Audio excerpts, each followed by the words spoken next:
Welcome to Amaka Intellectual Factory, where I host podcasts and many other interesting stuff. I keep telling y'all, if you come for my girl Pam Bondi, I am coming for you. And so again, Megyn Kelly came for Pam Bondi, and I am coming for Megyn Kelly. That's right. Here's a clip of what I'm referring to. And speaking of prosecutors who say or do dumb things and get themselves in trouble, we got to discuss Pam Bondi. All the guys are shaking their heads no right now for the listening audience because none of us can believe this actually happened, but it did happen and therefore we must discuss it. Pam Bondi said one of the dumbest things you can say as an attorney general. Do we have it here? I'm looking on my SOT list. Yeah, here it is. She said several very dumb things. Yeah. Several, because she went on Fox News and she went on this podcast with someone named Katie Miller, and it's unbelievable. There was absolutely no pushback, but here's what Pam said in SOT 18. There's free speech and then there's hate speech. And there is no place, especially now, especially after what happened to Charlie, in our society. Do you see more law enforcement going after these groups who are using hate speech and putting cuffs on people so we show them that some action is better than no action? We will absolutely target you, go after you, if you are targeting anyone with hate speech, anything. And that's across the aisle. Okay, so that is Stephen Miller's wife, my team reminds me. And while her husband fully understands the law. Plant. Yeah. I mean, honestly, while her husband fully understands the law and has been behind the most critical policies of the Trump administration that have been very successful, she clearly doesn't, and she doesn't understand the conservative movement, or she would not have asked that question. What kind of a question is that? It was completely teed up in a way that sounds like a lefty. Are you going to crack down on hate speech? What the fuck? That is not a question that a conservative would ask. I don't understand what's happening there. And then for Pam Bondi to not say, whoa, sister, we on the right do not crack down on hate speech. We don't believe in that nonsense. There's this pesky document called the Constitution that doesn't allow it, but we don't even agree with it in principle, was kind of extraordinary. And I actually tweeted out this morning, there's no way Pam Bondi does not know that hate speech is protected under our Constitution. She must have meant, because given what Stephen Miller said to J.D. Vance when he was subbing on Charlie's show yesterday, Stephen Miller was talking about how we've got to crack down on these groups around people like the assassin who encourage it or know about it or who are part of it, but don't actually pull the trigger. My supposition on Twitter was X.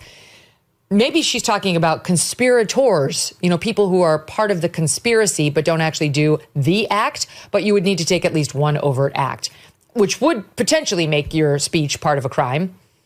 I gave her too much credit. That's not what she was talking about.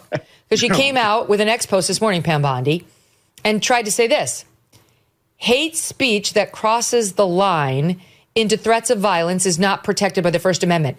Now that is another dodge, because all she needed to write was threats of violence are not protected by the First Amendment. Okay, now we're closer to an actual statement of the law. It's just like I said. If you come for my girl Pam Bondi, I am coming for you. Megyn Kelly came for my girl, and I am coming for Megyn Kelly. Y'all need to leave Pam Bondi alone. Okay? So, Megyn Kelly just conveniently read a portion of what Pam Bondi wrote on Twitter in response to the venustrophobic so-called outrage over her beautiful interview with Katie Miller, the wife of Stephen Miller. So I'm going to read word for word what Pam Bondi actually posted on Twitter, and you can also read it on the screen as well. I have that provided for my viewers.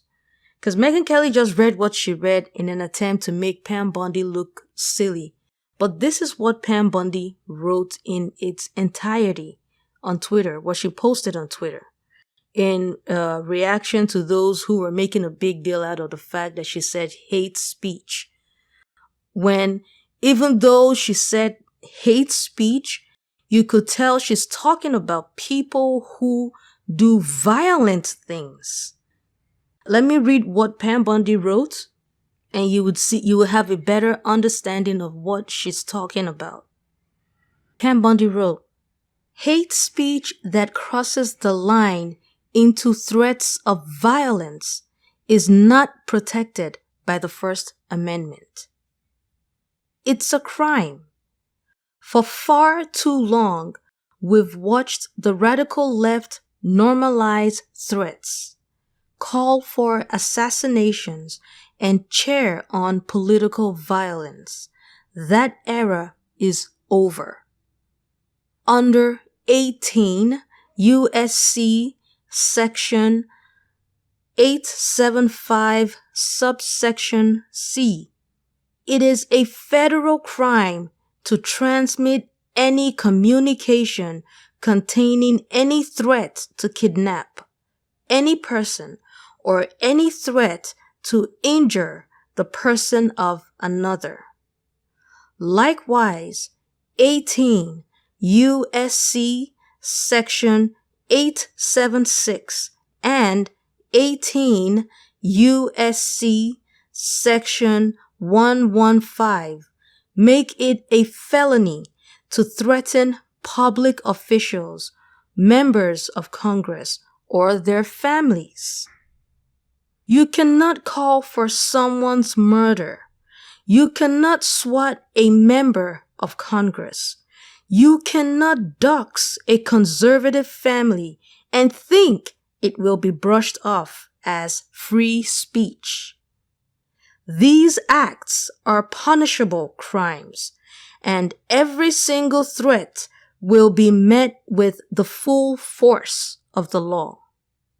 Free speech protects ideas, debate, even dissent, but it does not and will never protect violence. It is clear this violent rhetoric is designed to silence others from voicing conservative ideals. We will never be silenced, not for our families, not for our freedoms, and never for Charlie. His legacy will not be erased by fear or intimidation. This is the entirety of what Pam Bondi posted on Twitter. So never mind Megyn Kelly and her pygmisha, venastrophobic mentality and hating. This is the entirety of what Pam Bondi posted. And as you can see, you might have as well followed what I wrote, what I posted on my, what I posted with the video. So you could actually be reading it alongside what I was reading out. That's exactly what Pam Bondi posted. You know, this is from the Katie Miller podcast, the clip that I posted and the clip that she seemed to have posted, although she also referenced an interview on Fox News, a recent interview on Fox News that Pam Bondi did as well. And it was just such a beautiful interview. The interview Katie Miller had with Pam Bondi, I don't think that Pam Bondi has actually had to make appearance on the podcasts where the interviewer was talking about her and, I'm sorry, was asking her questions about current affairs, current political affairs, you know, her personal thoughts on certain things, and talking about the fact that Pam Bondi is a very beautiful woman. And she's going to be 60 years very soon. That is a beautiful thing.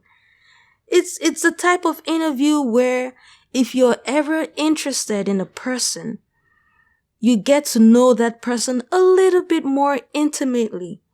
Very beautiful, very beautifully done. And whether you guys like it or not, you haters, Pam Bondi's got great genes.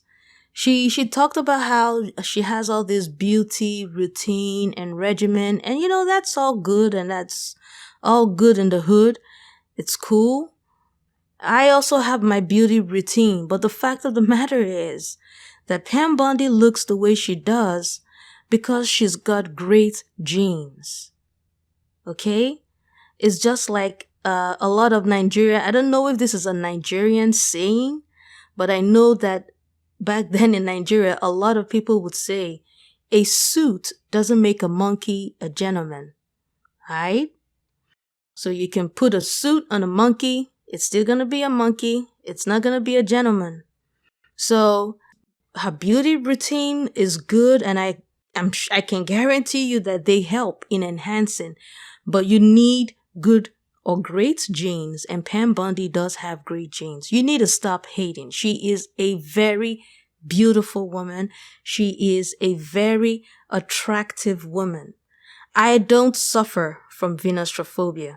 When I see beauty, I appreciate it. When I see beauty, I thank God for it. I compliment it. I want it to know that it is beautiful. And that's what we need in the world. And that is why the world is so horrible right now. People, haters like Megyn Kelly, are killing and attacking beauty. That is why the world is so horrible. This is a whole nother topic of its own that I'm going to be touching on. But let me stay on topic, because I don't want to go. Now that I want to start doing this, I can see from my vantage point that I have gone beyond 9 minutes, which will be probably more when you enter my intro and everything. But let me keep rolling. I don't want this to go beyond 20 minutes. Hopefully it doesn't. And I'm just on page 1 of my outline. Okay, let's keep rolling. This is the same Megyn Kelly. Please pardon the noise, because I'm not going to cancel it out. I'm just doing this and I'm just going to post it up. Now, this is the same Megyn Kelly that came for Blake Lively recently. Not too long ago. Accusing Blake Lively of this and of that, and supporting the guy that Blake Lively has an issue with, obviously, because she's a pick-misher. Megyn Kelly is a pick-misher. We talk about this a lot among blacks, but white women also have this problem. She accused Blake Lively of things, and Blake Lively was like, what the hell? I don't know what you're talking about.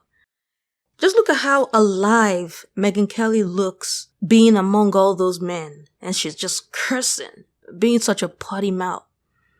Becky has a pick-misher problem as well. And Megyn Kelly and other pick-misher Beckys like her, white women like her, they love going after lovely white women that love America, who are just minding their business and staying on their lane. They go after those type of white women. And I've figured out that those types of lovely white women are the type of white women that resonate with me, that I like. And I've also noticed that those types of white women typically get attacked. This is classic venostrophobia. She's attacking Pam because she's beautiful. They don't want that woman to speak. Like, they literally, they are fish bowling, nitpicking and critiquing everything Pam Bondi does or says in an interview. She can't catch a break, but they're wasting their time, Pam has got great genes, and there's nothing you can do about it. It's the blessing God gave her, and I celebrate Pam. So, I haven't really been talking much. I haven't really been making videos, but that's because I'm too busy. I'm trying to make my bread, like literally make my bread and just be happy where I am. So there are other things that I've been pushing. However, what you're going to be seeing are articles on my website, www.amakaintellectualfactory.com. So you can visit my website. I'm going to try now to have a schedule, and that way I think it will keep people who are interested in my articles being able to reach my articles, being able to, and having that expectation, oh, she's going to be posting this. So I'm not only just going to have a schedule of posting articles on certain days, but I'm also going to be giving you ideas of what I'm going to be writing about. So you have a whole stretch of, you have a whole idea of what to expect in addition to current affairs. So look out for articles. I'm still going to write about Charlie Kirk. I'm going to write about Irina Zaruska, the lovely Ukrainian lady that was assassinated, really. Or let me say, just murdered brutally on a public transportation. So I'm also going to write about the person that murdered her. And I'm going to be addressing it from an angle that you're not hearing in the news. So stay tuned. It's going to be fun. I do see the traffic on my website, occasional traffic on my website. And I appreciate those people who keep going back, trying to see what I have posted. I really appreciate you. But I have something good coming up for you. I was writing on Obanja people, and I am still going to continue with that topic. So stay tuned. Now back to my sweetheart, Pam Bondi. Leave Pam Bondi alone, okay? That was a nice interview. A beautiful interview that if you were ever interested in knowing Pam Bondi a little bit more intimately, that is an interview for you to watch. Because, for instance, for the longest time, I've been wondering, is Pam Bondi married? Is she married? I've Googled this thing over and over, like Pam Bondi's husband, Pam Bondi, and then it just shows, I'm so sorry, Pam Bondi, but just in case, my intention is not to offend you, okay? You know I love you. But I Googled it and it just shows her past relationships. But there's someone I keep seeing her with. He was at her inauguration at the White House. And I keep seeing, she recently posted him on X, on her X Twitter. And I'm like, this guy has got to be Pam Bondi's husband. So I look it up, and then it keeps referring to him as a partner. But in this interview, Pam Bondi actually calls him her husband. So, case closed. So at least now we know she's married. You know, but it doesn't change the fact that Pam is still my girl. Okay, my sweet Pam. You're always gonna be my sweet Pam. And anyone that comes for you, I'm coming for them. They need to know that. Okay, let me see. I'm done with this. So Megyn Kelly, you need to get a life.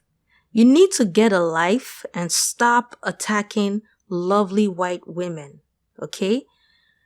Like Oliver De Cook, there's a Nigerian, the late Nigerian high life musician. He said, if you want to punch somebody, why don't you go look for a bag of cement and punch that bag of cement?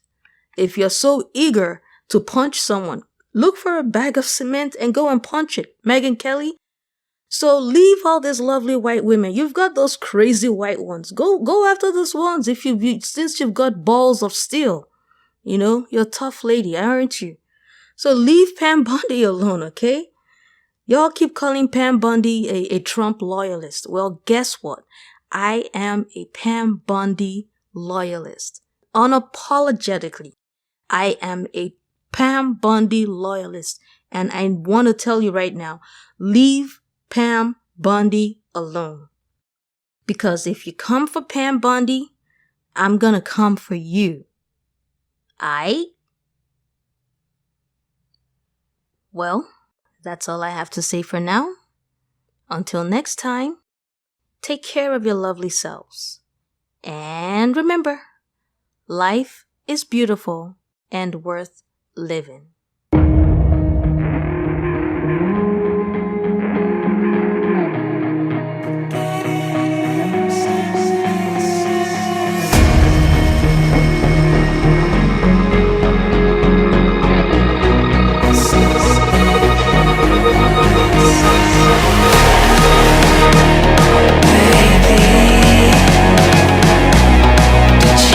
Forget to take your